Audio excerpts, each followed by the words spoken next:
हरि शरणं हरि शरणं हरि शरणं हरि शरणं। राम राम।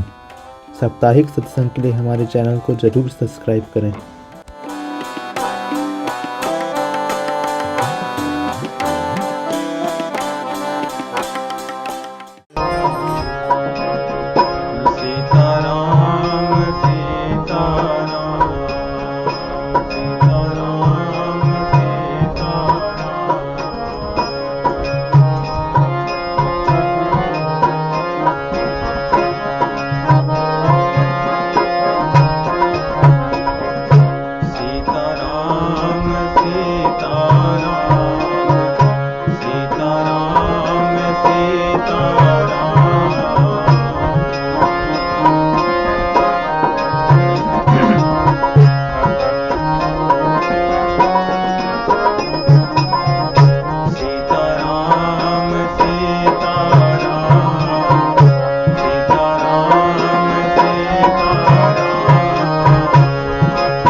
राम राम। आज श्री रामचरितमानस की श्रृंखलाबद्ध कथा में उत्तरकांड के दोहे 112 से 16 इन 5 दोहों का हम रसास्वादन करेंगे। तो पिछले सप्ताह हम लोगों ने देखा कि काकभुषुंड जी लोमस मुनि के साथ वाद विवाद करते हैं, एक तरह से शास्त्रार्थ करते हैं। और शास्त्रार्थ तो है बहुत अच्छी चीज, क्योंकि शास्त्रार्थ करना विद्वानों का, ज्ञानियों का, भक्तों का ये धर्म भी है। और इसके करने से ही हमारी शास्त्रीय परंपरा, शास्त्रीय ज्ञान, शास्त्रीय सिद्धांत ये सब बचे रहते हैं। परंतु सांसारिक दृष्टि से देखें तो काकभुषुंड जी को इसमें बहुत हानि हुई कि उन्होंने इतना सुंदर उनका शरीर था, ब्राह्मण के कुल में जन्म लिए थे, जगह जगह जाकर के भगवान की भक्ति के ज्ञान सुनते, भगवान की लीलाओं का श्रवण करते, भगवान के नाम को जपते, कीर्तन करते, भजन करते, आश्रमों में जा करके आनंद से रहते थे। परंतु वो सब उनका छूट गया और उन्हें बनना पड़ा कौवा। तो कोई इतनी बड़ी भक्ति करे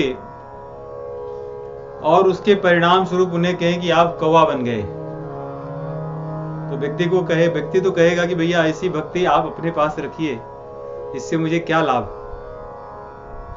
भक्ति का अर्थ तो हमारा सब कुछ बढ़िया हो, उन्नति हो, जिसकी दृष्टि में जैसी उन्नति हो, धन की या भगवान के प्रति प्रेम की या संसार की या संसार से विरक्ति की। परंतु भक्ति करते करते कोई व्यक्ति कौवा बन जाए, ये तो कोई स्वीकार नहीं करेगा। परंतु यहां पर होता है वही कि लोमस मुनि के साथ अपने भक्त के पक्ष को रखते हैं बड़ी दृढ़ता के साथ, और लोमस मुनि उन्हें शाप दे देते हैं। कहते हैं कि सपदि हो पक्षी चंडाला, तुम तुरंत जाकर के पक्षियों में जो चांडाल हैं, पतित हैं, वो कौवे बन जाओ। ऐसी बात सुन करके सामान्यतः व्यक्ति को बहुत दुख होगा और वो भी तू मैं करने लगेगा, क्योंकि कागभूषुंडी जी के पास भी बहुत तप का बल था, वे भी शाप देने में सक्षम है। वो भी कह सकते थे कि तुम भी पक्षी बन जाओ, चंडाल पक्षी बन जाओ, कौवा, जो कि सामान्यतः तू मैं होता है। परंतु भक्त का आचरण कैसा होना चाहिए, यहां पे वो सीखने को मिलता है।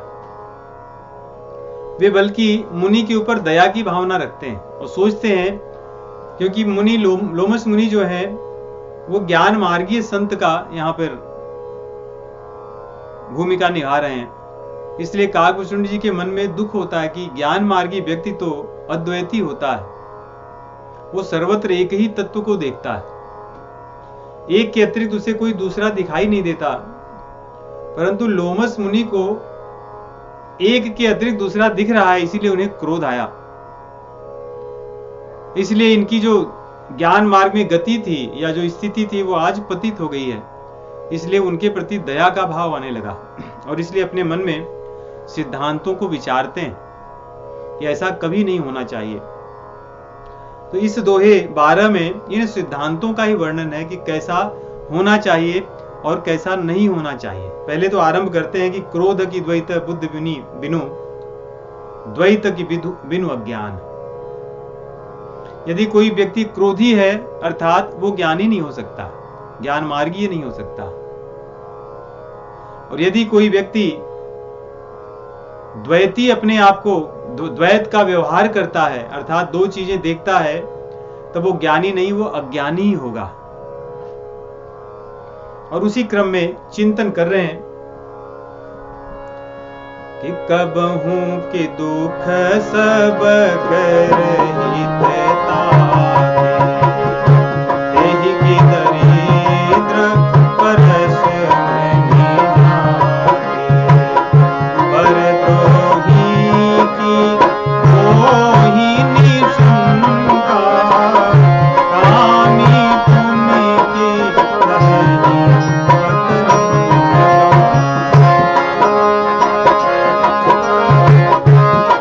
यदि हम दूसरों के सुख की भावना रखेंगे तो हमें दुख नहीं हो सकता। ऐसा काकभूषुंडी जी मन में विचार कर रहे हैं। यदि हम दूसरों की सेवा, दूसरों को सुख पहुंचाने का भाव रखेंगे तो हम दुखी नहीं हो सकते। ठीक वैसे ही इसके पास यदि परसमणि हो तो कभी दरिद्र नहीं हो सकता, क्योंकि वो लोहे को स्वर्ण बना सकता है, तो उसकी दरिद्रता दूर हो जाएगी। पर द्रोही की हो ही निशंका, यदि हम दूसरों को कष्ट पहुंचाएंगे तो कभी हम शांति से नहीं रह सकते, और कामी व्यक्ति कभी भी यश को नहीं प्राप्त कर सकता। हंस की रह द्विज अनैत कीन्हे, कर्म की हो ही स्वरूप ही चीन्हे।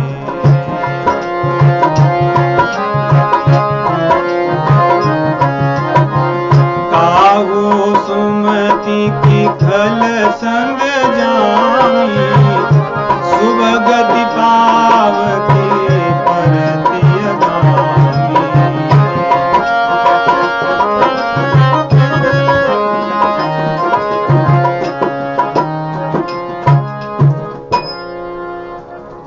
की रह द्विज अनहित कीन्हे। कभी भी संतों का, महात्माओं का, विप्रों का, ब्राह्मणों का, भगवत भक्तों का अनहित नहीं करना चाहिए।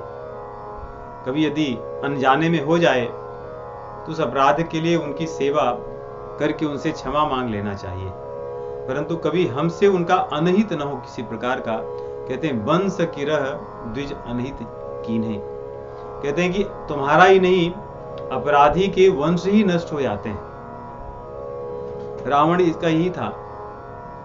रावण ने जानकी माता जी के प्रति अपराध किया, हनुमान जी के प्रति अपराध किया, कहते उसका सारा वंश नष्ट हो गया। रहा न को कुल रो निहारा। उसके मरने पर कोई उसको जल देने वाला, उसके ऊपर रोने वाला भी नहीं बचा था, क्योंकि उसने ऐसे ही अपराध किए थे। दुर्वासा मुनि की ही स्थिति थी। इसलिए कह रहे हैं कि कभी भी अनहित न करें और कर्म की होई स्वरूप ही चीन्हे। यदि कोई व्यक्ति अपने स्वरूप को जान जाए, अपने स्वरूप को यदि पहचान लेगा, तो उससे कभी कर्म नहीं हो सकता। कर्म तो तब तक होता है जब तक हम अपने आप को पहचानते नहीं। जो व्यक्ति अपने आप को नहीं पहचानता, तो अपने लिए क्या करना है और अपने लिए क्या नहीं करना उसे नहीं पता होता। इसलिए हम कौन है? बहुत सरल उदाहरण यदि देखें आप, हर व्यक्ति काम नहीं करना चाहता फिर भी बहुत करता है। किसी न किसी वस्तु के प्रलोभन में, लालच में आकर उसको कर्म करना होता है। यदि उसे कहा जाए कि आपके पास विकल्प है कि आप कर्म करें, आराम से सोएं, आराम से बैठें, तो कहेगा मेरी जब जैसी इच्छा करी वैसी मेरे साथ हो, कि मेरी जब कुछ करने की इच्छा हो तो करूं, न करने को तो न करूं। अर्थात स्वतंत्र रहना चाहता है, परंतु फल के बंधन के कारण वो अपनी इच्छा के विपरीत कर्म को करता है, क्योंकि अपने आप को पहचानता नहीं है। उसे लगता है कि संसार की वस्तुओं को प्राप्त करके मैं अपना भला कर पाऊंगा। इसी भावना से वे संसार की वस्तुओं को पाने के लिए सतत कार्यरत रहता है। परंतु कार्यरत तो एक आध्यात्मिक पथिक भी होता है सदैव, परंतु वो संसार को पाने के लिए नहीं, भगवान को पाने के लिए करता है। इसलिए उसके द्वारा कोई कर्म नहीं होता, वो कर्म से सदैव निर्लिप्त होता है, क्योंकि संसार को पाने के लिए वो कोई कर्म नहीं करता। उसके सारे कर्म भगवान को पाने के लिए होते हैं। इसलिए कह रहे हैं जब कोई व्यक्ति अपने आप को पहचान लेगा तो उसका कर्म बंद हो जाता है। जिस कर्म में वो सदैव लगा रहता है वो सब बंद हो जाता है। बंद अर्थात वो सोएगा नहीं, अर्थात वो कर्म के फल से ऊपर उठ जाता है, जिसको भगवान ने भगवत गीता में कहा है कर्मण्येवाधिकारस्ते मां फलेषु कदाचन मां कर्म फल हेतुर्भुर माते संगोस्तु कर्मणि। जब तक व्यक्ति अपने आप को नहीं पहचानता, अर्थात उसको अपनी आध्यात्मिक पहचान नहीं होती, तब तक वो संसार का कर्म करता है। जिसे कर्म की होई स्वरूप ही चीन्हे। इसलिए आध्यात्मिक मार्ग में लगे हुए लोगों को कभी भी कर्म में लगे हैं ऐसी धारणा हमें नहीं करनी चाहिए, क्योंकि उनके कर्मों का न तो अच्छा फल होता है और न तो बुरा फल होता है। उनके कर्म भगवान में होते हैं और भगवान को दिलाने वाले। आगे काहू सुमति की खल संग जामी, कि क्या कभी खलों के साथ रह करके किसी व्यक्ति की मति अच्छी हो सकती है? कई बार हमें तो लगता है कि हम इतने अच्छे हैं कि हम खलों के साथ रहकर भी अपनी मति को अच्छी रख पाएंगे, परंतु रामचरितमानस में ही एक ऐसा उदाहरण है, वैसा उदाहरण और कहीं मिलता नहीं।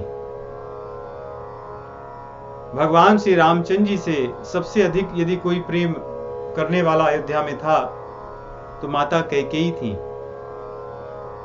भगवान श्री रामचंद्र जी कौशल्या माता जी के पास बहुत कम समय रहते थे, बचपन से ही। उनका पूरा जीवन बचपन माता कैकेयी की ही छत्र छाया में, प्रेम में, उनके ही आंचल में बीता। माता कैकेयी भगवान श्री रामचंद्र जी को देखे बिना कभी रह नहीं पाती थी, ऐसी उनकी स्थिति थी। परंतु एक मंथरा के कारण कुछ समय की संगत हुई और उस संगत के कारण भगवान श्री रामचंद्र जी को उन्होंने 14 वर्ष अपने आप से दूर रख दिया, जिसके बिना वे एक दिन भी नहीं रह पाती थी, एक क्षण भी नहीं रह पाती थी। उनको अपनी ही आज्ञा से उन्होंने 14 वर्ष के लिए बाहर कर दिया। वो भी ऐसा नहीं कहा कि आप राज्य से बाहर जाके एक महल बना लो, वहां रहो। उन्होंने कहा कि आप वन में जाओ और 14 वर्ष तक तपस्वी की तरह रहना। यह है कुसंग का परिणाम। यदि हम अपने आप को इतना सुदृढ़ मानते हैं कि हम तो कुसंग से नहीं बच सकते, तो इस उदाहरण के परिप्रेक्ष्य में हम अपनी विद्वता या अपनी मूर्खता का हम और आकलन कर सकते हैं। इसलिए कह रहे हैं काहू सुमत की खल संग जामी। अब यहां पे जामी अर्थात जमना। जैसे आप चने को पानी में भिगोकर रखिए एक दिन, तो फूल जाएगा और कोई व्यक्ति कहेगा देखे इसमें अंकुर नहीं आया, ये जमा नहीं है। जमना अर्थात अंकुर आना, बीजारोपण होना, वृक्षारोपण होना। दूसरे दिन कोई देखेगा, कहेगा अभी मुझे नहीं दिख रहा है, तो अर्थात चने को पानी में भिगाने से कुछ नहीं होता, वो केवल फूल जाता, अंकुर नहीं आता। परंतु 3 दिन 4 दिन में देखोगे उसमें अंकुर आने लगेंगे, धीरे धीरे बढ़ने लगेंगे। और उसको यदि सही वातावरण मिलेगा तो उस चने के पौधे होंगे और उसमें पुनः चना पैदा होगा। और यदि सही वातावरण नहीं मिला तो अंकुर सूख जाएगा और उस चने का जमना आगे बंद हो जाएगा। जो चना काम में आता दूसरों के, अब चना दूसरे के काम में नहीं आएगा, क्योंकि न तो वो पौधे के रूप में बनेगा, बढ़ेगा, और न तो वो खाने के योग्य होगा, क्योंकि सड़ जाएगा। कारण क्योंकि जल के साथ उसने अपना संयोग किया कुछ समय के लिए, और शुरू में लगा कि नहीं कुछ नहीं होता, नहीं कुछ नहीं होता। वैसे ही जो खल के साथ रहते हैं, खल के साथ जब हम कुछ समय बिताते हैं, हमारे भीतर कुछ संस्कारों के बीज आ जाते हैं और हमें उस समय नहीं पता चलता कि हम कैसे हो गए। ये बीज समय आने पर धीरे धीरे बढ़ते हैं और हमारे कुसंस्कारों का बड़ा वृक्ष पैदा होता है। और अगर मान लो कि वृक्ष नहीं भी बढ़ा तो एक कुसंस्कार, जैसे चने का अगर पौधा न भी लगा फिर भी वो चना किसी काम का नहीं होता, वो व्यर्थ हो जाता है, सड़ जाता है। वैसे ही हमारा जीवन भी अब सड़ना अर्थात व्यर्थ ही हो जाता है। न तो हम इधर के होते हैं और न तो उधर के। इसलिए खलों का संग हमें प्रतिक्षण, प्रति अवस्था में, हमारे प्रत्येक क्रियाओं में हमें बहुत विशेष रूप में देखकर ही अपने आचरण को करना चाहिए, व्यवहार और प्रयोग क्रियाओं को करना चाहिए। संसार में हम सब रहते हैं, इसलिए हम सदैव कभी किसी गुप्त स्थान में जाकर नहीं रह सकते। हम तो लोगों के साथ ही रहेंगे, परंतु उनके साथ रहते हुए भी किस प्रकार मानसिक रूप से हम लोगों से दूर रहें, ऐसा यत्न करना चाहिए, ऐसी भगवान से प्रार्थना करनी चाहिए। नहीं तो कुसंग रूपी हमारे भीतर अंकुर तो जम ही जाता है और समय आने पर फिर वो फलता फूलता है। भव की परहि परमात्मा बिंदक, सुखी की होई कबहु हरि निंदक। भगवान के मार्ग में लगे हुए लोग कभी भी भवसागर में नहीं फंसते, और भगवान का विरोध करने वाले लोग कभी सुखी नहीं होते, क्योंकि उन्हें जन्म और मरण के चक्कर में रहना पड़ता है। और जन्म मरण का चक्कर अपने आप में ही दुखदायी है। जन्मत मरत दुसह दुख होई। जन्म मरण का चक्कर दुख ही देने वाला है। और जो व्यक्ति नीति को नहीं जानता वो राज्य को कभी नहीं चला सकता। और जो व्यक्ति अपने पापों को नष्ट करना चाहता है तो भगवान के गुणों को सुनना और गाना चाहिए। पावन जस की पुण्य बिनु होई, बिनु अघ जस की पावै।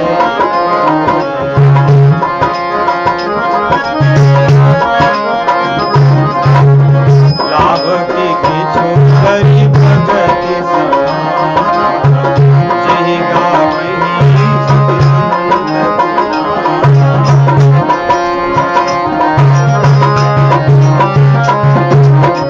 हानि की जगही सम की छुड़ाई, भजियन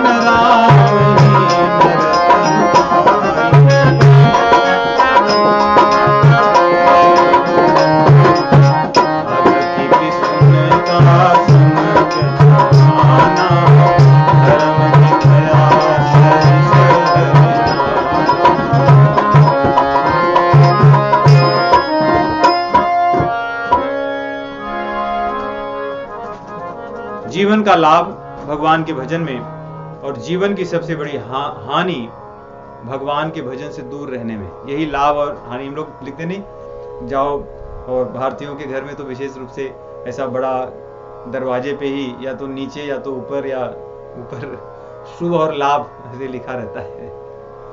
सामान्यतः उस शुभ लाभ का अर्थ हमारी बुद्धि में अलग ही रहता है, लेकिन यहाँ पे शुभ लाभ कुछ और है।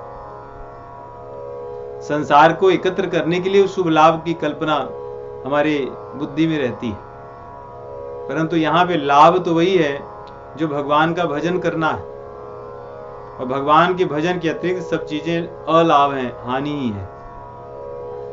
ये काकभूषण जी अपने मन में चिंतन कर रहे हैं। अघ की पिसुनता सम किछु आना, धर्म की दया सरिस हर जाना। पिसुनता अर्थात किसी व्यक्ति का काम बिगड़ जाए ऐसी भावना से युक्तियां रचना, या दूसरों को कहना, या दो व्यक्तियों के बीच में उनके बनते हुए काम को बिगाड़ने के लिए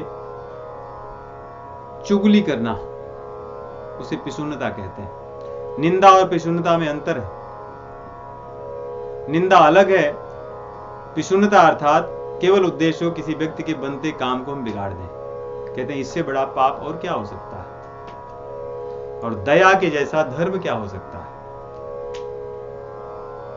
दया धर्म का मूल है, पाप मूल अभिमान।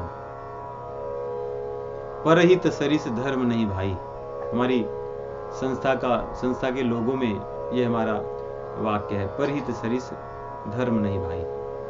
कि धर्म तो वही है जो दूसरों के हित के बारे में चिंतन करता। यहाँ कह रहे हैं कि धर्म की दया, और दया नहीं होगी तो दूसरों का हित कोई सोच नहीं सकता। इसलिए दया, परहित, इसके समान कोई और धर्म नहीं हो सकता। दूसरा, परहित का अर्थ है व्यक्ति सामान्यतः सांसारिक हित को ही धर्म मानता है, लेकिन परहित, वो जो परम हित है, जिसको भागवत पुराण में भी कहते हैं सवई पुंसाम परो धर्म, वही यहां पे कह रहे परहित। जब व्यक्ति अपना वास्तविक हित सोचने लगता है तब वो धर्म के मार्ग पे चलना आरंभ करता है। जब तक केवल सांसारिक हित अपना सोचता है तब तक वो धर्म नहीं करता, क्योंकि धर्म करे या अधर्म अंततः आकर के संसार में बंधना ही है। तो कौन सा धर्म हुआ, किस काम का धर्म, जो हम फंस ही गए। तो धर्म तो है धारण करके हम बचने के लिए है। इसलिए परहित अर्थात उस परम पद को पाने के लिए, उस परम हितैषी प्रभु को पाने के लिए जो हमारी चेष्टा है, जिसको हम धारण करते हैं, वो धर्म है। इस प्रकार के कह रहे हैं, एहि विधि अमिति जुगुति मन गुण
जो क्रोध था वो अपनी पूरी सीमा पर पहुंच चुका है। इसलिए कह रहे हैं क्रोध में कि परम सिख, मैं तुम्हें परम शिक्षा दे रहा हूं, श्रेष्ठ शिक्षा दे रहा हूं, लेकिन तुम मेरी बात को नहीं मान करके मुझे बार बार प्रति उत्तर और उत्तर दे रहे हो और कौवे की तरह डर रहे हो। यहाँ पे देखिए ये बात बहुत महत्वपूर्ण है।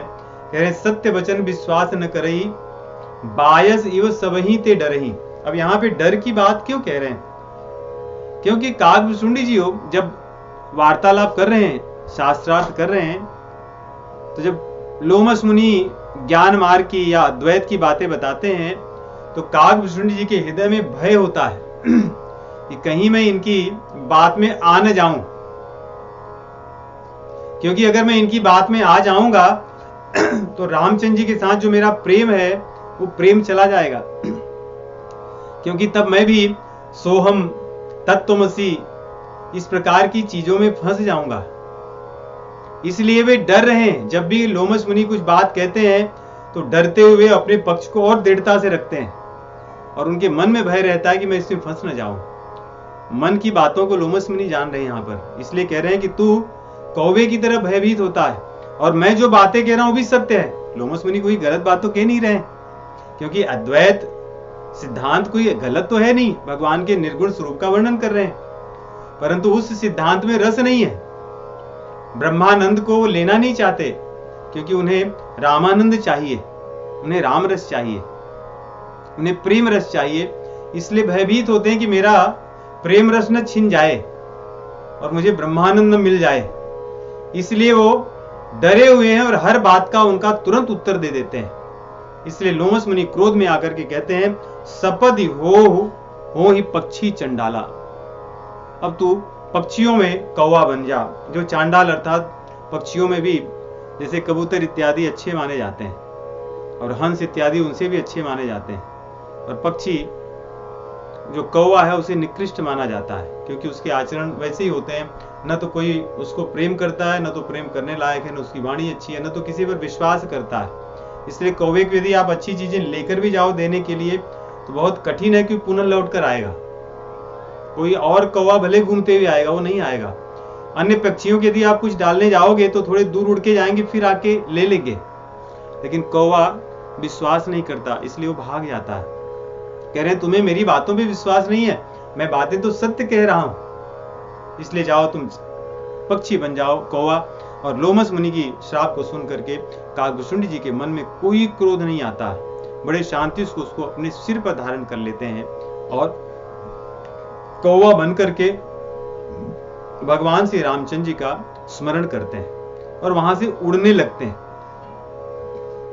अब आगे कह रहे हैं, काकभुसुंडी जी सोचते हुए जा रहे हैं, भगवान शिव जी पार्वती जी को कह रहे हैं, यदि कोई व्यक्ति काम और क्रोध इत्यादि देखता है, अर्थात उसने भगवान को सब जगह नहीं देखा। इसलिए लोमस मुनि की गति वहां तक नहीं थी जहां तक काकभुसुंडी जी की गति थी। इसलिए काकभुसुंडी जी को कोई क्रोध नहीं आया, जबकि वो भक्ति मार्गी हैं। भक्तों में क्रोध आ जाना ये सब कोई बुरा नहीं है। भगवान के लिए क्रोध आ जाए तो ठीक है, अपनी साधना में कोई विघ्न करे, उससे दूर होने के लिए मन में व्यथा हो जाए, वो भी ठीक है। लेकिन अद्वैती ज्ञान मार्गियों को न तो क्रोध आए न तो द्वेष हो, क्योंकि उनके लिए सब सही नहीं है। उनके लिए तो एकमय, सर्वत्र एक रसमय होना चाहिए सभी स्थितियों में। इसलिए भगवान शिव जी कह रहे हैं, निज प्रभु मैं देखें जगत कई सन करहि विरोध।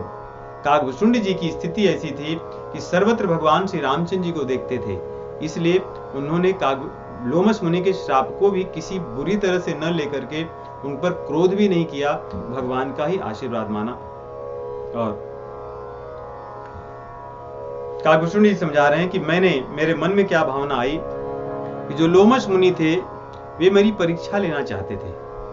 भगवान की इच्छा थी कि मेरी परीक्षा हो। क्या परीक्षा?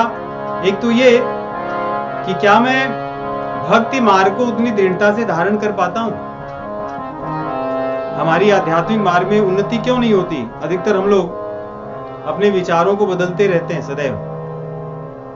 जैसे संसार में हमारी बुद्धि होती है, ठीक वैसी ही बुद्धि हमारी आध्यात्मिक मार्ग में होती है। अब ये हम कर रहे हैं, इससे कुछ होगा हमारा, पता नहीं कुछ और मंत्र ले ले, कहीं और चलें, किसी और का प्रवचन सुने, कहीं और मार्ग पर जाएं, किसी और गुरु का आश्रय लें, किसी और भगवान के स्वरूप का आश्रय लें। ये जो हमारी अविश्वास की स्थिति है, इससे हमारा काम नहीं होता है। इसलिए कहते हैं अदृढ़म ही हतम ज्ञानम प्रमादेन हतम सुतम संदिग्धो ही हतो मंत्रो व्यग्र चित्तो हतो जपः। जब संदेह मन में थोड़ा भी हो तो मंत्र इत्यादि का हमारे ऊपर कोई प्रभाव नहीं होता। कह रहे हैं मेरी दृढ़ता की परीक्षा लेने के लिए ही भगवान ने ऐसी व्यवस्था की थी। ये विचार काकभूषुंड जी के मन में इस समय चल रहा है। कौवा हो जाने के बाद सामान्यतः तो आदमी यही सोचे कि क्या भक्ति थी, इसे तो मैंने सब कुछ अपना डुबा दिया, अब किसके सामने क्या मुंह दिखाऊंगा। भाई ये कौन है? मैं बताऊंगा कि मैं काकभूषुंड हूँ, वो जो एकदम सुंदर ब्राह्मण कुल में जन्म लिया था, जो बहुत विद्वान था, आश्रमों में जाता था, बड़ी सेवा होती थी। तो भाई आप कौवे बन गए? बोले हाँ। कैसे? भक्ति कर रहा था। तो लज्जा से ही आदमी परेशान हो जाएगा। लेकिन काकभूषुंड जी बड़े प्रसन्न हैं कि भगवान ने मेरी परीक्षा ली और इसमें मैं उत्तीर्ण हो गया। कृपा सिंधु मुनि मति करी भोरी, कृपा सिंधु मुनि मति लीनी प्रेम परीक्षा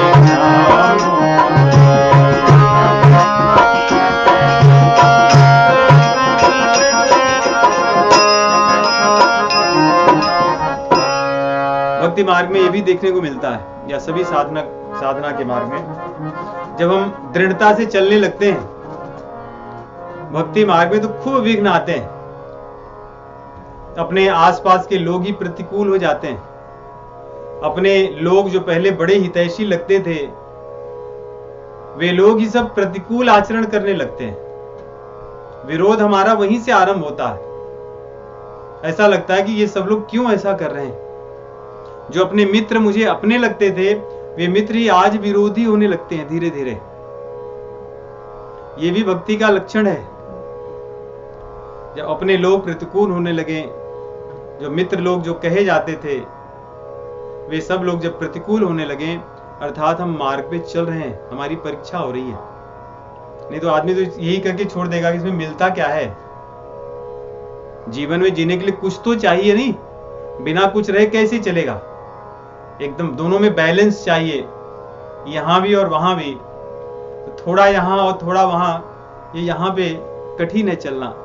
इसलिए यदि आप दृढ़ता से अपनी भक्ति मार्ग में बताए हुए साधन को करेंगे, तो निश्चित है आपके जीवन में कष्ट तो आएगा, जिससे आप उस मार्ग से विचलित हो जाएं। आपकी दृढ़ता है कितनी।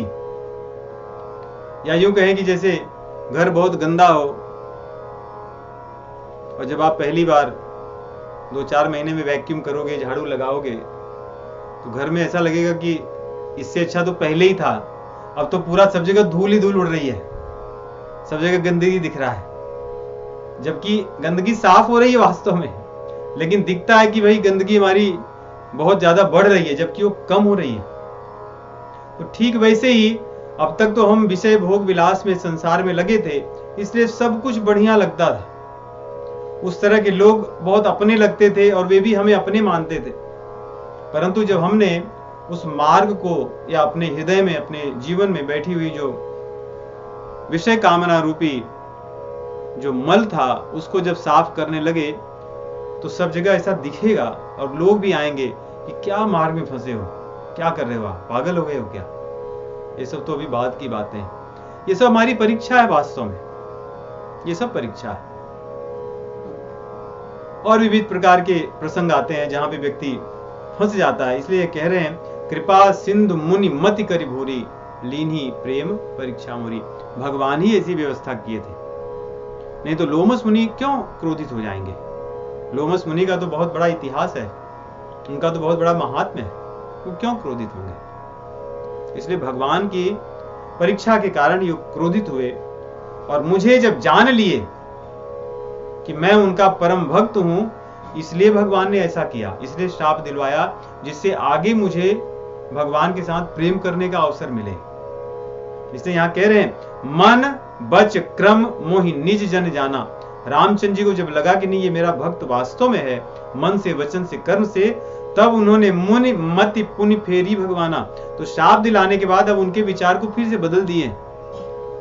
पहले परीक्षा लेने के लिए उनके मत को बदला, अब परीक्षा हो गई कि नहीं भाई आप उत्तीर्ण हो चुके हो, एकदम डिस्टिंक्शन के साथ पास हो गए हो, तो भगवान ने पुनः उनके मत को फेर दिया। अब मुनि क्या कह रहे हैं देखिए, मुनि के हृदय में दया आ रही है। इसके पहले काकभूषण जी के मन में दया थी, अब मुनि के मन में दया आ रही है कि मैंने इस सहनशील हृदय शीतल व्यक्ति को मैंने ऐसा क्यों कर दिया, क्यों इनको मैंने शाप दिया।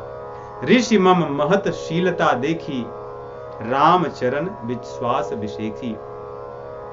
अति विस्मय पुनि पुनि पछताही, सादर मुनि मुहि लीन बुलाई। मैं उड़ा जा रहा था परंतु मुनि ने मुझे बुला लिया कि भैया लौट आओ लौट आओ, मैंने तुम्हें जो शाप दिया आप लौट आओ, जाओ मत। उनकी बात सुन करके लौट कर आते हैं और लोमश मुनि उन्हें बहुत सांत्वना देते हैं, उन्हें प्रेम करते हैं, उन्हें सहलाते हैं कि मैंने तुम्हारे साथ जो किया वो अच्छा नहीं किया, परंतु अब मैं तुम्हें कुछ देना चाहता हूं। बोल लीजिए। मम परितोष विविध विधि,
यहाँ पे गुरु का प्रेम दिखा रहे हैं कि पहले परीक्षा लिए, उसके बाद दया आ गई। दया आने पर ही गुरु अपने शिष्य को दीक्षा देता है। यदि वो देखता है कि इस जीव में इस मार्ग पर चलने की उत्कंठा है, इसकी श्रद्धा है, तो दीक्षा दो प्रकार से मिलती है। वैसे तो तीन प्रकार से, लेकिन विधिवत दीक्षा तो दो तरह से मिलती है। एक तो ये कि गुरु ही आपको कहें कि आपको मैं दीक्षा देना चाहता हूं, आपके किसी न किसी सेवा से, किसी भावना से, आपके किसी श्रद्धा से उनका मन संतुष्ट हो गया, इसलिए आपको कह दें कि मैं तुम्हें मंत्र दीक्षा देना चाहता हूं। दूसरी जो विधिवत, कि आप उनसे विनती करें कि मैं मंत्र दीक्षा लेना चाहता हूं, और उसके बाद वो कृपा करके दें। ये तो ये सामान्य जो दीक्षा लेने की प्रक्रिया है। और एक तीसरी भी है जिसमें ऐसे ही मन में आया, कहीं भी पहुंचे और किसी ने दे दिया और दीक्षित होकर के चले आए, और कुछ समय तक वो चार्ज था, उसके बाद वो चार्ज डिस्चार्ज हो जाता है, व्यक्ति अपनी मौज मस्ती में जिंदगी जीता है और एक टैग लिए घूमता है कि हमने भी दीक्षा ली है, बस वो टैग ही रह जाता है। इसलिए यहां पर परीक्षा लेने के बाद में प्रसन्नता हुई, दया आई, उन्होंने बुलाया और बुलाकर दीक्षा दिया कि हर शीत राम मंत्र मोहि दीना।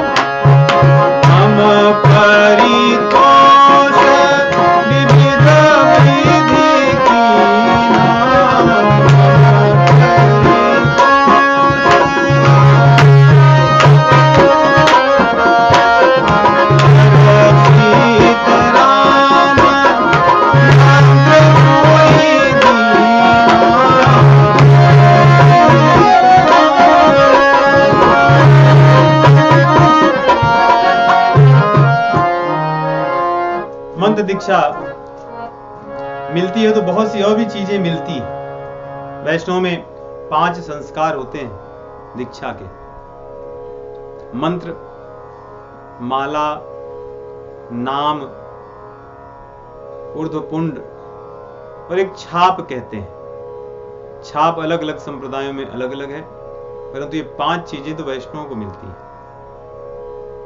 कंठी मिलती है, तिलक मिलता है, नाम मिलता है, मंत्र मिलता है और छाप मिलता है। जैसे हम रामानंदियों में छाप धनुष बाण का मिलता है। भवन एक पुनि दीख सुहावा, हरि मंदिर तह भिन्न बनावा, रामायुध अंकित गृह शोभा वरण्य जाए।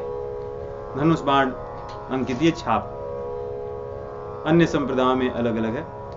तो इस प्रकार ये 5 चीजें वैष्णवों को मिलती हैं। तो कह रहे हैं गुरु जी ने बुला करके ये सब दिया, क्योंकि आगे कह रहे हैं ध्यान कैसे करोगे, केवल जप कैसे करोगे, नियम क्या होंगे। बालक राम रूप कर ध्याना, कहे मोहि मुनि कृपा निधाना। कृपा करके उन्होंने सब नियम ही बताए और भगवान की कथा को भी समझाया, ज्ञान की भी बातें की, वैराग्य की बातें की, भगवान की कथा को भी बताए, जिससे इनका जो शिष्य है वो सब कुछ जाने। इस प्रकार बड़ी विद्वत यहाँ पे दीक्षा की तो रामचरितमानस में एक स्थान पे और चर्चा आती है, वो जिसकी हमने बात की तीसरे वाले की, उसकी आती है प्रताप भानु के प्रसंग में, वहां भी दीक्षा होती है, यदि आपको ध्यान होगा। वहां पर प्रताप भानु और जो एक तनु थे, इन दोनों में कपट का भाव है और दोनों को अपना अपना काम निकालना है। जो प्रताप भानु राजा है, उनको संसार पाना है, इसलिए मुनि से उन्होंने संसार ही मांगा कि ऐसा कीजिए कि मैं जहां भी जाऊं वहां विजयी होकर लौटूं, कहीं पराजय ना मेरा हो, और जब तक ये सृष्टि रहे तब तक मैं राज्य करूं, मेरा राज्य कभी न जाए। और मैं आपको गुरु मानता हूं, आप मुझे दीक्षा दीजिए। तो वहां पर भी उन्होंने दीक्षा दी और बोले कि मैं तुम्हारा सब काम करूंगा, चिंता मत करो। ऐसा काम कर दिया कि हम सब कोई नहीं चाहते ऐसा, परंतु एक दीक्षा यहां पर हो रही है, एक बाल कांड में थी और एक उत्तर कांड में। ये दीक्षा में पूरी तरह से परीक्षा होकर के ही और हर्षित राम मंत्र मुहि दीना, प्रसन्नता पूर्वक भगवान के मंत्र को, नाम मंत्र को दे रहे। तो इस प्रकार इनकी दीक्षा होती है। और आगे कह रहे हैं कि रामचरितमानस मैं परंपरा से प्राप्त करता हूं। देखिए, इसीलिए दीक्षा बहुत ही आवश्यक होती है, क्योंकि व्यक्ति परंपरा से जुड़ता है। परंपरा से जुड़ने पर शुद्धता होती है, निर्मलता होती है, सहारा होता है, आश्रय होता है। कुमार्ग में जाने से बचने के लिए, जैसे हम खेत अगर बनाए, खेत में कुछ बोए तो उसको चारों ओर से पशुओं को बचाने के लिए बेड़ा लगाते हैं, कांटे लगाते हैं, उसका ध्यान रखते हैं। वैसे ही हम कुमार्ग से बचे, इसके लिए आचार्यों का, परंपरा का, सिद्धांतों का चारों ओर हमारे एक प्रकार से बाड़ा होता है। हमारे गुरु भाई होते हैं, गुरु होते हैं और सब होते हैं, जिससे हम बच पाते हैं इन चीजों से। इसलिए कह रहे हैं रामचरित सर गुप्त सुहावा, शंभु प्रसाद तात में पावा, तो ही निज भगति राम कर जानी, ताते मैं सब कहूं बखानी। जो परंपरा का ज्ञान है वो गुरु अपने शिष्य को देता है, जिससे वो शिष्य उसको धारण करे, उसको जिए और पुनः आगे की पीढ़ियों को वो प्रदान करे। तो कह रहे हैं रामचरितमानस उन्होंने मुझे सुनाया, लेकिन कह रहे हैं उन्होंने वही सुनाया जो भगवान शिव जी से प्राप्त किया था। कोई अपना मनमानी रामचरितमानस नहीं सुनाए। और इसीलिए कहते हैं कि कागभूषुंडी जी ने ही रामचरितमानस शिव जी से ली। राम भगत अधिकारी चीन्हा, सोई शिव कागभूषुंडी ही दीन्हा, बालकांड में आता है कि भगवान शिव जी से कागभूषुंडी जी को मिली, परंतु बीच में यहाँ गुरु जी हैं। वहां पे गुरु जी का नाम नहीं था, क्योंकि संक्षेप में उन्होंने कहा है, परंतु यहाँ कह रहे हैं भगवान शिव जी से ज्ञान लोमस मुनि को, और लोमस मुनि ने जब दीक्षा दी तो तो वही ज्ञान उन्होंने अपने शिष्य कागभूषुंडी जी को दिया। तो इसीलिए रामचरितमानस ये भगवान शिव जी का लोमस मुनि और पुनः कागभूषुंडी जी इस प्रकार परंपरा से आया। क्यों दिए? राम भगत अधिकारी चीना। जब उन्होंने अधिकारी समझा तब तो ही निज भगत राम कर जानी, ताते मैं सब कहूं बखानी। अधिकारी देख करके मैंने तुम्हें दिया। और अब नियम बता रहे हैं, क्योंकि ये ज्ञान मैंने तुम्हें दिया, तुम भी अधिकारी चीन कर ही किसी को देना। अनधिकृत व्यक्ति को ये ज्ञान मत देना, क्योंकि अनधिकारी के हाथ में यदि ये ज्ञान जाता है तो फिर परंपरा बिगड़ जाती है। इसीलिए गुरु या शिष्य दोनों बहुत सोच समझ कर ही बनाना चाहिए। गुरु बना लेने में एक ही जन की हानि होती है, परंतु शिष्य बना लेने में पता नहीं कितनों की होगी, क्योंकि वो शिष्य अगर अनधिकारी है तो पता नहीं वो कितनों का सर्वनाश करेगा आगे चलकर। इसलिए शिष्य बहुत चुनकर ही बनाया जाता है, बहुत सोच समझकर, क्योंकि उसमें हानि की संभावना अधिक हो सकती है और आने वाली पीढ़ियों में बहुत कुछ हो सकती है। राम भगत जिनके उर नाही, कबहु न तात कही तिन पाही। इसलिए अधिकारी चीन करके, अधिकारी जानकर ही तुम इसे देना। आगे गुरु जी उन्हें 6 वरदान देते हैं। पहला वरदान, राम भगति अविरल उर तोरे, बसिहि सदा प्रसाद अब मोरे।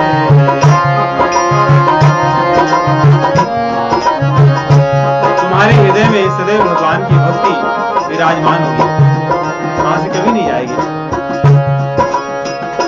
तो अपनी इच्छा मृत्यु का तुम्हें मैं वरदान देता हूं। जब तुम्हें इच्छा होगी तब तुम मृत्यु को स्वीकार करो।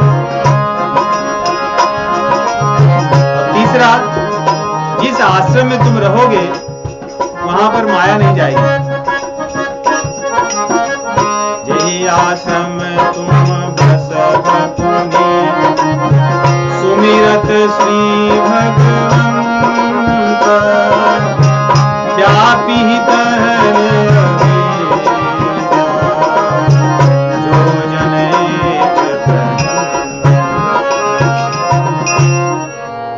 इस दोहे को हम सब बड़े अच्छे से श्रवण करें, इसको अच्छे से समझें। जेहि आश्रम तुम बसव पुनि, सुमिरत श्री भगवंत, व्यापी ही तहन अविद्या, जोजन एक प्रजंत। कहते हैं कि जहां पर कागभूषुंडी जी होते हैं वहां माया नहीं जाती। ये हमने आरंभ में भी, इसके पहले भी पढ़ा है। यहां पे इसी आशीर्वाद के कारण उन्हें आशीर्वाद गुरुदेव ने दिया है कि जिस आश्रम में तुम रहोगे वहां पर माया नहीं आएगी। लेकिन उसका कारण भी इस दोहे में लिखा है। जेहि आश्रम तुम बसव पुनि, सुमिरत श्री भगवंत। जहां जिस आश्रम अर्थात तुम गृहस्थ में रहो, तुम वानप्रस्थ में रहो, तुम सन्यासी बन जाओ, ब्रह्मचर्य आश्रम, ये भी तो आश्रम है। जिस भी आश्रम में तुम रहोगे, परंतु एक काम यदि करते रहोगे कि भगवान का स्मरण करते रहोगे, सुमिरत श्री भगवंत। अगर ये काम करोगे तो तुम कहीं भी रहोगे वहां माया नहीं आएगी। और तुम्हारे आसपास जितने लोग रहेंगे उन्हें भी माया नहीं आएगी। और लेकिन यही उल्टा कर दो, अभी आप किसी भी आश्रम में रहो, भजन मत करो, आप माया में ही रहोगे। यदि हम सत्संग में बैठ के तमाशा की चर्चा करें, माया की चर्चा करें, और कैसे चल रहा है कैंपिंग की चर्चा करें, खूब मजा आया पार्टी की चर्चा करें, ये भी सत्संग में कर सकते हैं। क्योंकि सत्संग में इतना समय होता है, पूरे समय तो व्यक्ति थोड़े ही सत्संग की सब चीजें सुनता है। इतना सुन लिया, बाकी का जो समय बचा है इसमें तो ये कर ही सकते हैं। तो आप सत्संग में जाकर भी वास्तव में आप माया में ही रहे। परंतु यहां कह रहे हैं आप किसी भी आश्रम में रहो, कहीं भी रहो, किसी भी वर्णाश्रम में हो या किसी भी स्थान में रहो, देश विशेष में रहो, यदि आप भगवान का स्मरण करोगे तो आप माया से सदैव बचे रहोगे। और आप ही नहीं, आपके साथ में जो रहेंगे वे भी माया से बचे रहेंगे। यही इस दोहे में वरदान भी है, और कैसे उस स्थिति को पाना है वो विधि भी है। नहीं तो हम लोग ऐसे सोचे कि गुरु जी ने हमें ऐसे छू दिया कि उन्होंने बस कृपा कर दी और अब मेरा गुरु जी की कृपा तो तब काम आएगी जो हम कृपा लेने योग्य हो जाएं। तो गुरु जी का आशीर्वाद है कि यदि आप भगवान का स्मरण करते रहोगे तो श्रवण कीर्तन सब बहुत आवश्यक है, परंतु सब कुछ के साथ साथ स्मरण आवश्यक है। इसीलिए जो नवधा भक्ति कहीं भी कही गई है उसमें सबसे महत्वपूर्ण यदि कोई भक्ति है तो स्मरण भक्ति है, क्योंकि स्मरण के बिना न तो श्रवण काम आएगा, न तो कीर्तन काम आएगा, न तो अर्जन काम आएगा, न वंदन काम आएगा, न पाद सेवनम काम आएगा, न सख्यम काम आएगा, न दास्यम आएगा, न आत्मनिवेदनम। ये 9 भक्तियों में जो अन्य 8 हैं, इन सब में स्मरण मन का रहना बहुत आवश्यक है। मन के बिना बाकी 8 भक्तियों की महत्ता नहीं रह जाती सबकी, क्योंकि स्मरण श्रवण के बिना हो सकता है, स्मरण कीर्तन के बिना भी हो सकता है, स्मरण अर्चन के बिना भी हो सकता है, परंतु स्मरण के बिना अन्य जो क्रियाएं वो अधूरी रहती हैं, अन्य जो भक्ति है अधूरी होती है। इसलिए एक ही बात कहते हैं, सुमिरत श्री भगवंत। यदि भगवान का स्मरण करते रहोगे तो तुम्हें कभी भी अविद्या माया व्याप नहीं सकती। आगे चौथा उन्हें आशीर्वाद या वरदान दे रहे हैं, यदि आप ऐसा करोगे तो काल कर्म स्वभाव गुण, तो आप फिर काल के चंगुल से ऊपर उठ जाओगे। ध्रुव महाराज, मृत्यु सबको लेने आती है, किसी से पूछती नहीं है, परंतु उनसे प्रणाम करके पूछती है, कहती है कि आपको मैं लेने की मेरे भीतर क्षमता नहीं है, परंतु प्रकृति का जो नियम है उसका सम्मान करने के लिए आप मुझे छू कर जाइए, मेरे सिर पर आप पग रख करके जाइए। इसलिए जो यदि हम भगवान के हैं तो फिर हम मरेंगे कहां? मरना होगा तो शरीर छूट जाएगा, लेकिन हम मरेंगे नहीं। इसलिए काल कर्म स्वभाव इन सब से हम ऊपर उठ जाएंगे, हमारा स्वभाव बदल जाएगा, भगवान के हम हो जाएंगे। हमारे कर्म नहीं रह जाएंगे, सब अकर्म हो जाएंगे, निष्काम कर्म हो जाएंगे। और जो गुण हैं वे भी नहीं रहेंगे, क्योंकि हम सतोगुण रजोगुण तमोगुण के ऊपर विशुद्ध सत्व गुण में विराजमान हो जाएंगे। ये सब बातें बहुत ऊंची स्थिति की हैं, परंतु साधना तो हम कर सकते हैं, साधना से ही हम धीरे धीरे वहां चढ़ सकते हैं। देखिए, कितनी भी कथाएं हम सुन लें, कितने भी प्रवचन सुन लें, कितना भी सत्संग कर लें, यदि हम भगवान के नाम का आश्रय लेकर के अपनी साधना को नहीं करते तो हम ठीक वैसे ही होंगे जैसे हॉस्पिटल में डॉक्टर के पास पहुंच जाएं, अपॉइंटमेंट भी हो, हमारा पैसा भी हो पास में और सब कुछ हो, लेकिन हम डॉक्टर से न मिलें, या डॉक्टर से मिल भी लें, वो बेचारा सब औषधियां लिख दे, लेकिन हम औषधि न खरीदें, और मान लो खरीद भी ले तो खाएं नहीं। तो ठीक वैसी स्थिति है कि सत्संग करें और हम व्रत करें, स्वाध्याय करें, सब कुछ करें, परंतु साधना वास्तव में आरंभ सभी युगों में और विशेष रूप से कलयुग में भगवान नाम जप से ही होती है, और उसी से साधना हमारी पूर्ण होती है, साध्य मिलते हैं। इसलिए इसको अवश्य करना चाहिए।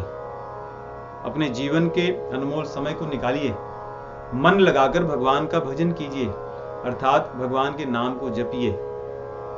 आधा घंटा तो कोई व्यक्ति कर सकता है, उसके पश्चात दीक्षा ले और अपने जप के समय को बढ़ाए। 1 घंटा तो कोई भी कर सकता है आजकल के समय में, क्योंकि हमारे पास आजकल समय अधिक है, क्योंकि वो पता चलता है जब हम अपना अधिक समय सेलफोन पे बिताते हैं, अर्थात समय अधिक है हमारे पास, उस समय को हम निकाल करके भगवान का नाम जप सकते हैं, भगवान का भजन कर सकते हैं। उसके बिना गाड़ी आगे नहीं बढ़ती, कितना भी हम बातें कर लें। रामचंद्र जी के कह रहे हैं जो रहस्य में उनके लीलाएं हैं, जो लोग कुछ गुप्त हैं और कुछ प्रकट हैं। पिछले सप्ताह कोई सत्संग में पूछ रहे थे, जथा सुवंजन अंज दृग साधक सिद्ध सुजान, वो दोहा जो आरंभ में आता है, कौतुक देखहि शैल बन भूतल भूरि निधान। तो उस दोहे का अर्थ यहां पर है, कहते हैं राम रहस्य ललित विधि नाना, गुप्त प्रकट इतिहास पुराना। जैसे हम लोग किसी भी भारतीय से पूछें कि आप रामायण जानते तो हाँ मैं जानता हूं रामायण, सब कुछ जानता है। अयोध्या में महाराज दशरथ जी, उनके पिताजी का नाम, कोई उनके पिताजी का भी नाम जानेगा। कई लोग 39 जो उनकी पीढ़ियां वंश का वर्णन किया गया वो भी जानते हैं। उसके बाद में रामचंद्र जी कैसे जन्मे, फिर उनका कैसे वन में गए और फिर भरत जी मनाने जाते हैं, फिर वो वन में कैसी लीलाएं करते हैं, लौट कर आते हैं और इत्यादि सब लीलाएं वो जानता है। इसलिए कहता मैं जानता हूं। ये भगवान की जो प्रकट लीला है वे सब जानते हैं, लेकिन इन लीलाओं से ही काम नहीं चलता।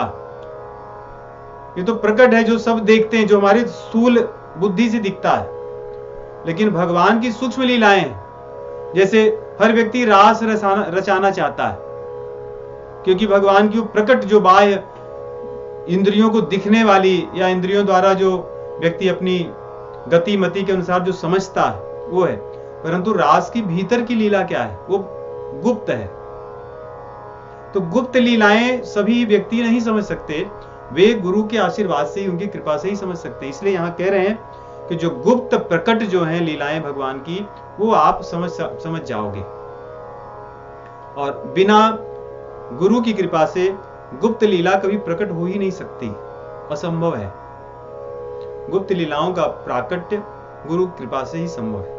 इसलिए यहाँ पे दिखा भी रहे हैं कि उन्होंने दीक्षा ली, अब कह रहे हैं कि गुप्त प्रकट इतिहास पुराना।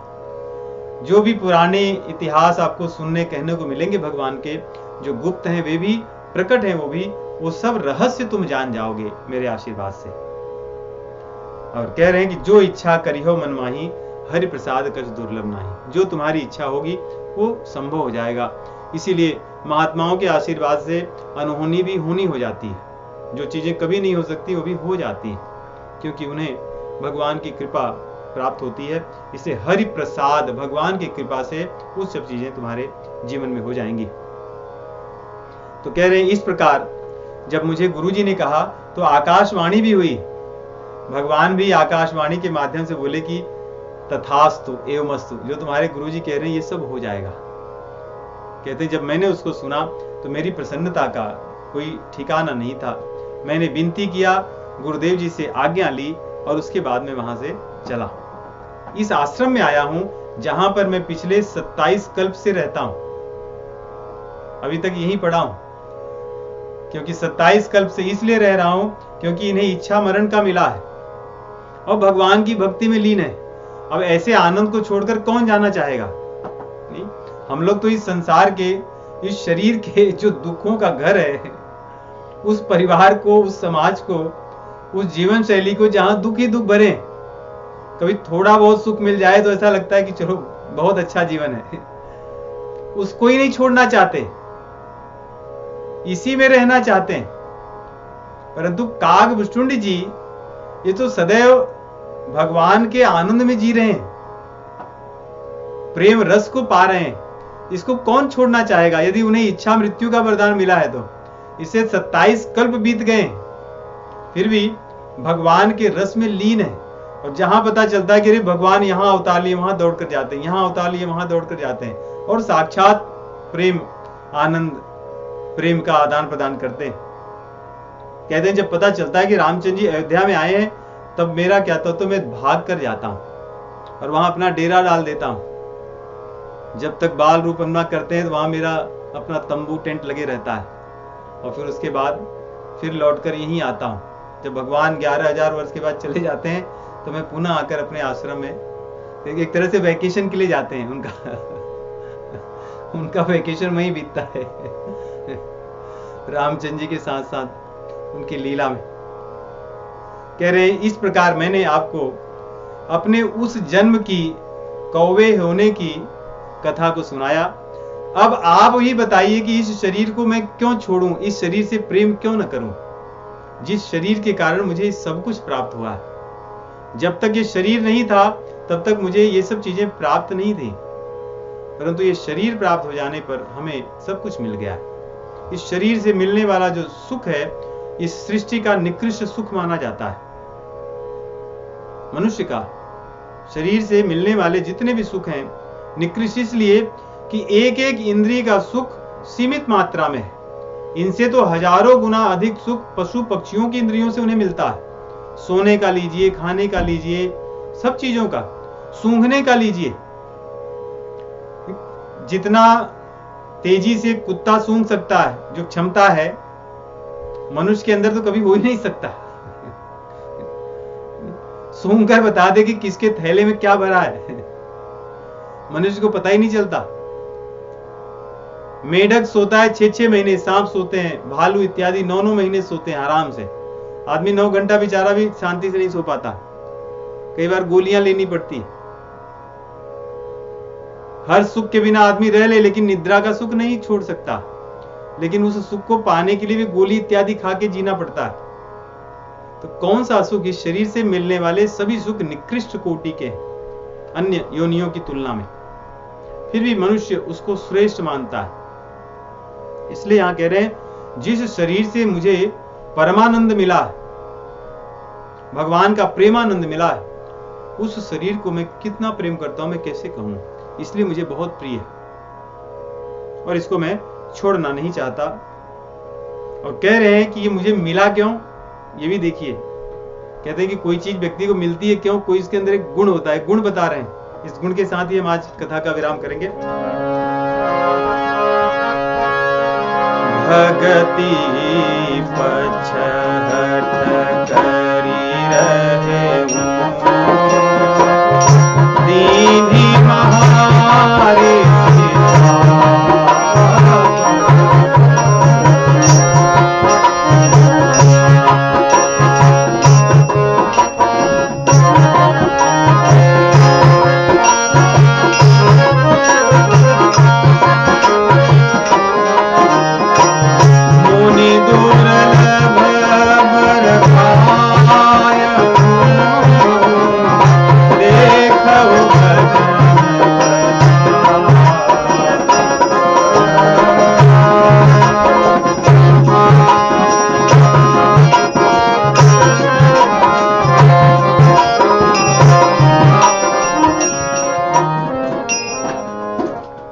मेरे अंदर एक गुण था, भगति पक्ष हट कर रहे हूं। भक्ति का पक्ष मैंने दृढ़ता से पकड़ कर रखा था, उसको मैंने छोड़ा नहीं।